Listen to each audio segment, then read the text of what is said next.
თუ გონია რომ წონის დასაკლებად 6-ის მერე შემშილი აუცილებელია, მაშინ ბოლომდე უყურე ამ ვიდეოს.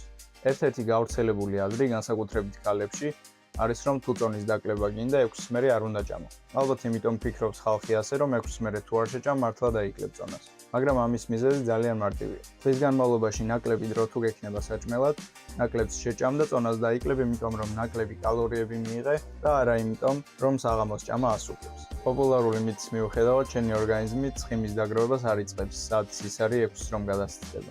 ადამიანების უმეტესობა ზედმეტად დიდ მნიშვნელობას ანიჭებს კვების დროს და არასაკმარის ყურადღებას აქცევს საჭმლის რაოდენობას და შემადგენლობას. მნიშვნელობა არ აქვს, რომელ საათზე შეჭამ. თუ დახარჯულ კალორიებზე მეც არ მიიღებ, შეგიძლია 8 საათზე ჭამო და წონის მომატება პრობლემა არ იქნება. ანუ თუ წონას იმატებ, პრობლემა ზედმეტი კალორიების მიღებაა და არა 6-ის მერე ჭამა. თუ გინდა გასწავლო დღეში ზუსტად რამდენჯერ და რა დროს უნდა ჭამო წონის დასაკლებად, კომენტარებში დაწერე სიტყვა დრო და დაგიკავშირდეთ.